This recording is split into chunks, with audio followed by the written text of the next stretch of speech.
Hey guys, Tisha here, back for another Real Housewives of Atlanta review, part 2 of the reunion. And I'm letting you all know in advance that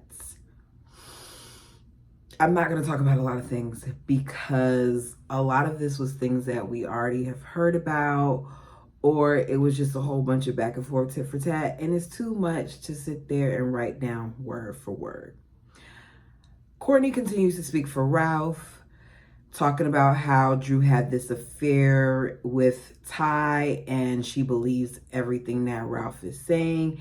She goes as far as basically saying that Drew single-handedly destroyed those kids by making their dad seem like a narcissist. And she didn't make him seem like anything. He did it to himself. And when she said this, I noticed that Sonia and Kenya were the ones who spoke up for her, basically saying that kids are off limits. The rest of the ladies sat there and just allowed this back and forth to happen. I honestly feel like some of them seemed like they were taking pleasure in it. Marlo had a lot of smirks while the conversation was going on. As they were talking about the different things and going back and forth, then Andy was asking this person if they believe this and that person if they believe that. Manetta basically tells Drew that at some point, even though Drew's saying that she doesn't owe anything to anybody and she doesn't have to answer Courtney and all those other things, that at some point she should talk about things. And Manetta's right. Here's the thing, Drew. Because you continue to deny this situation with Ty, female kissing, whatever, you're giving ammo.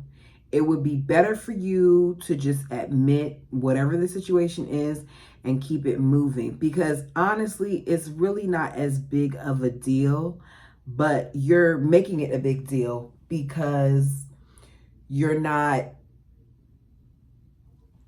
owning it. And asks everyone what they know, and he gets to Sheree, and Sheree says that someone dropped information at her house. Courtney is immediately excited, saying, okay. Let's remember that Courtney was brought onto the show by way of Sheree, which means that Sheree very much so probably received this text information from Ralph or Courtney. Now, later on, of course, Ralph is going to act surprised by it and ask if he could see it. But Courtney very much so seemed really eager, like she knew what Sheree was going to present. I don't understand how Andy keeps asking these questions that seem to provide a space for Sheree to bring out her props and her paperwork. It very much so seems like either Sheree already told production that she had something, or that Andy's kind of in on it, because everything keeps being like lined up to Sheree. Like Andy is pitching the ball to Sheree and she gets to strike out, well, not strike out, hit the ball, make a home run every single time, because she is being given like a leeway. I just don't feel like the same consideration is given to others. And this whole keep calling Sheree a OG, like at this point, has Kandi not been on for just as long as Sheree has?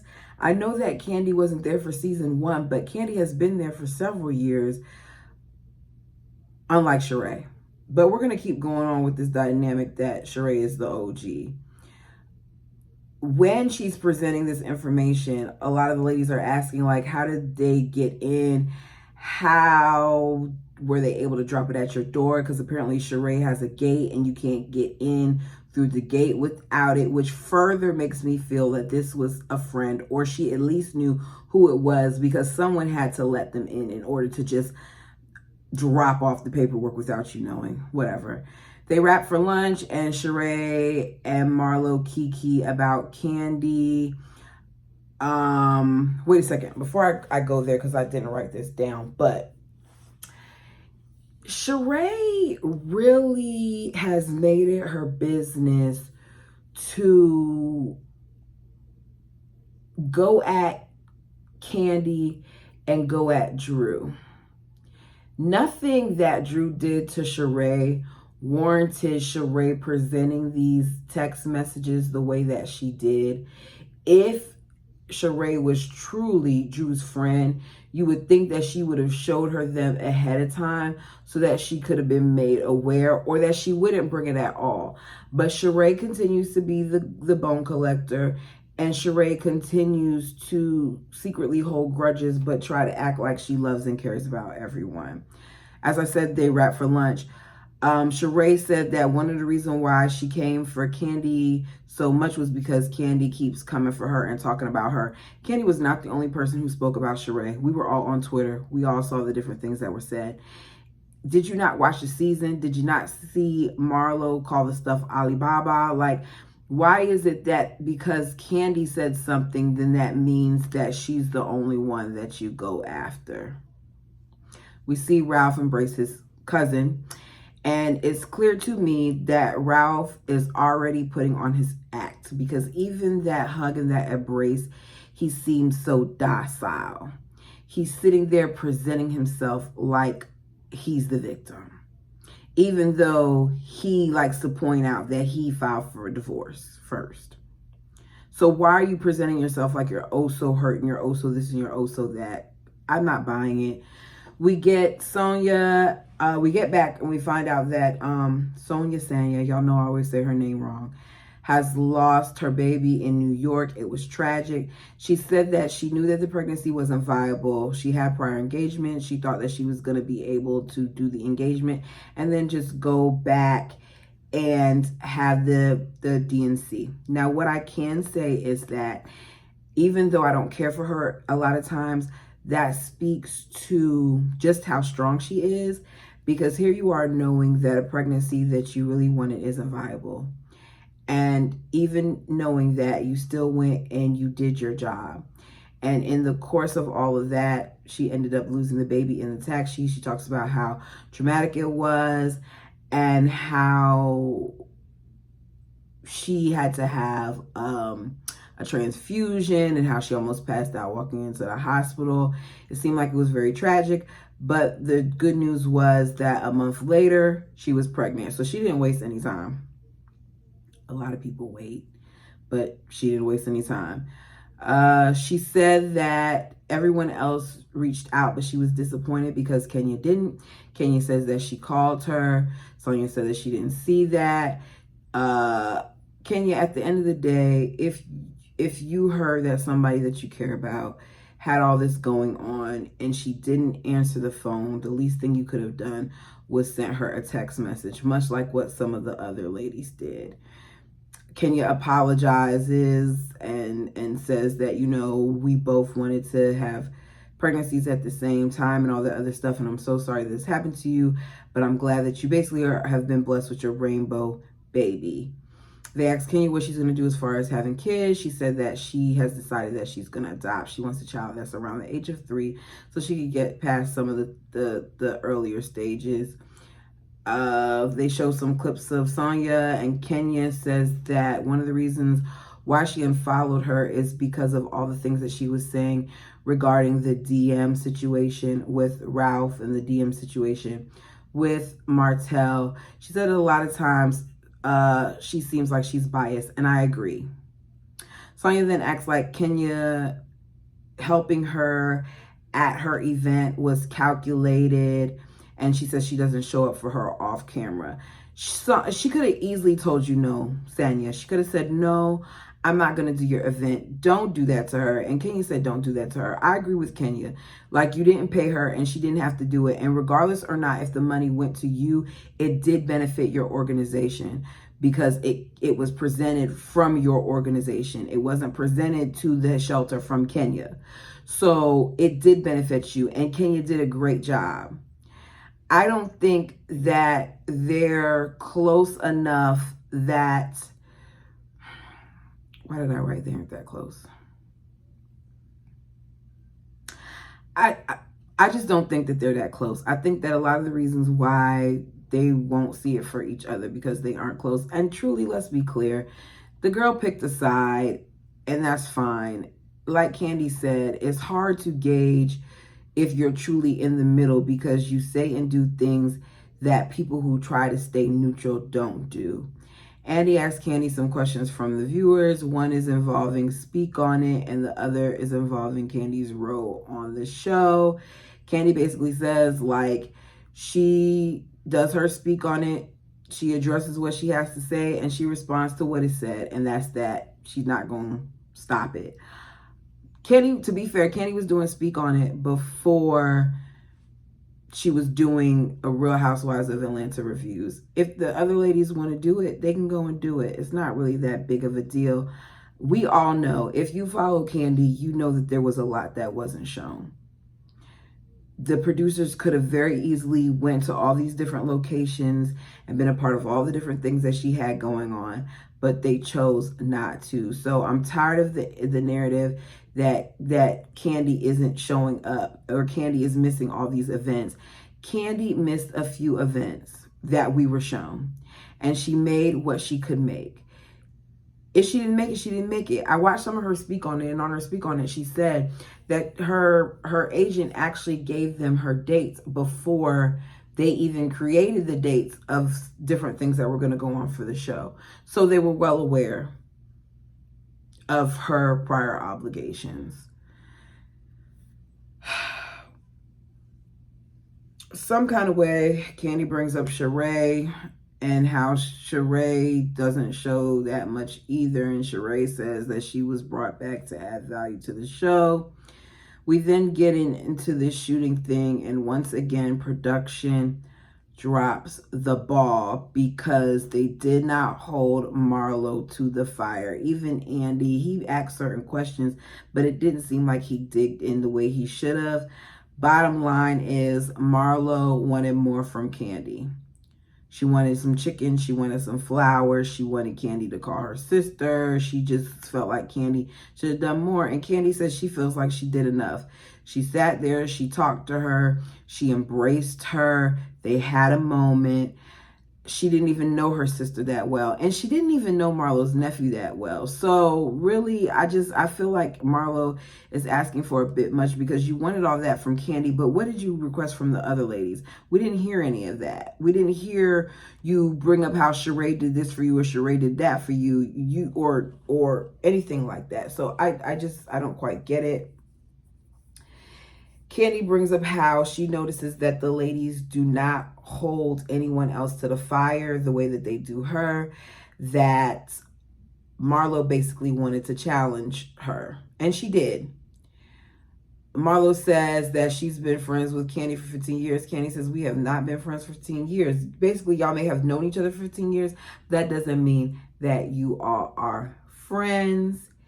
Candy says that they're jealous of how things are going with her and that Marlo kept changing the story, and she did. That would have been the perfect time for production to show all the different things and all the different reasons why Marlo claimed that she was so upset with Candy, because it went from occurring at her restaurant, the shooting with her son. Why are all these things happening at the old lady gang and all these other things, to something completely different? So they should have shown that.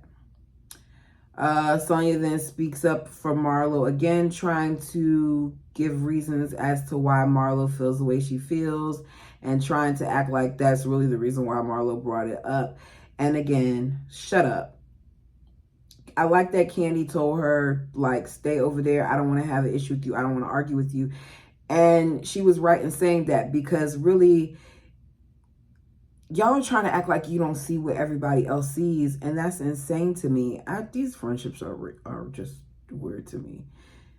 Andy asked them if Marlo, if they see something like they can be better in the future, and Marlo says yes. I still feel like Marlo wants to have a friendship with Candy.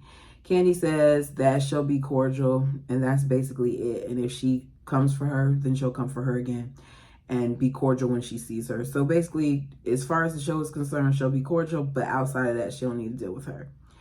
We then have this uncomfortable segment with Ralph and Drew, and I don't understand why they're doing this with the lady sitting right next to them on the stage. This was very uncomfortable. they show us these clips. Drew presents Ralph with a peach. Since he wants a real one, she gave him a real one. Andy asks him questions. Ralph says they're now going through mediation. He loves his wife, but he's here to show his kids the truth. The kids don't even know that they're separated. Drew says she protected him. He lies and says he's been faithful. He's really trying to present himself as polished, and it's getting on my nerves.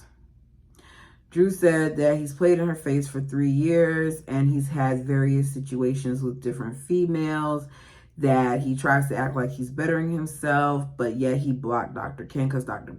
Ken was calling him out for his mess. He then says that she's cheating on him. She's cheating on with Ty, that the assistant is the one who told him that she was going with Ty, and then Candy chimes in and says Danny told a lot of people that she was with Ty. Drew then presents a picture and text in Ralph's phone with this chick asking for more D. And he said it's a catfish and that the same things were sent through Drew. And I thought that line was funny because in the movie, The Past, if you haven't seen it, one of the things that were done was exactly what Ralph is claiming. So did you see The Past, or was this really based on Drew's life, or did you read it? Because it's just real interesting, this catfishing storyline. He says for the stuff in Vegas that he was not auditioning in Vegas. He was there for work. He tried to deny it, but they then showed a clip because Drew pointed it out of Candy making a call, and the person that Candy spoke with confirmed that he did in fact come there to audition. That's the only time that I was like, okay, Candy, thanks for being truthful about that situation, because I felt like even though you don't like her and you're mad because she called you a liar, that some of the stuff Candy said, like, you gaslight this, like, you gaslighting me like Juno. I didn't like that. Drew brings up the text that Ralph dropped off at Sheree's, and he acts surprised to see it, and she talks about the blowjobs that he told her that he's getting around the world. And he said that he didn't say it, then he came out and said that it doesn't even sound believable and it was a joke. He does play in her face, and he's so disingenuous. They both claim that they want reconciliation. This is not reconciliation. She then proceeds to tell how she's feeling about how she's been treated and all these different things. And he says that she is acting, and she walks off and cries, and they touch up her makeup. And when I watch this, I don't think she's leaving. If she really does leave, it's going to be because Ralph left, not because she wants to leave. Allison says to her, why don't you tell them about the PI? Tell them about PI. And you should have told them about the PI, because now we know you have a PI. And he's going to know too, because I'm sure he's going to watch back this show. She tries to act like he's always supporting her. What? Oh, he tries to act like he's always supporting her. And Andy says that that's not what it seems like on television. And then Kenya speaks up. And this is when I really sometimes I really love Kenya, because Kenya says exactly what we're thinking. Kenya brings up how you sitting there and allowing someone to call your wife out of her name and talk disrespectfully about your wife is not an example of you supporting your wife. Kenya says a lot of what Ralph does reminds her of Mark, because he sides with Drew's enemies. That sitting there and feeding things to Courtney and confiding things to Courtney and giving Courtney information is wrong. And Kenya is so right. I do not care about, I'm not married. I do not care about how I feel about my person. If my person and I separate, I'm not going to speak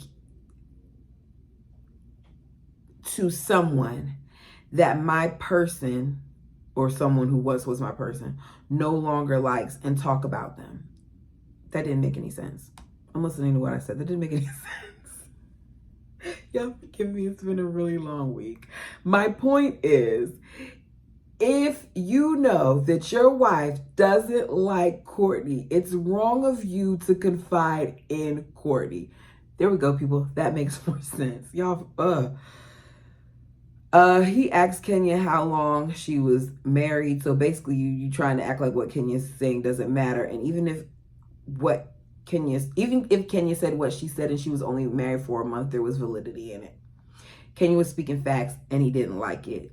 He says he wants Drew happy. He wants to see Drew happy. And Andy asked Drew what she has to say, and she wrote a song about throwing them away. She sings, it's weird. It's really cringy.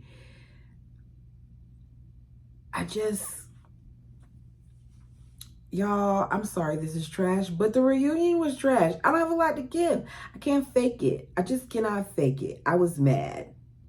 Sheree then gives some fake kumbaya moment about how she just wants them all to get together and do great in love. She loves all the ladies there, and that was the whole reason why she wanted to do things and da-da-da-da-da. And if that is you loving people the way that you just went at Candy and the way that you just went at Drew, I hate to see what hate looks like. I don't care what Drew has done, what lies she may have told. Everyone on that set has been aware of the way that man has treated that woman over the last few years. Y'all saw it on TV. Y'all had things to say about it. So however you felt about her or feel about her and the lies about this girl or whatever, you still should have supported her. I felt like when Drew was talking, they were very responsive to the things that he was saying. But for the most part, most of them weren't responsive to what she was saying. And I feel like a good portion of it was truthful.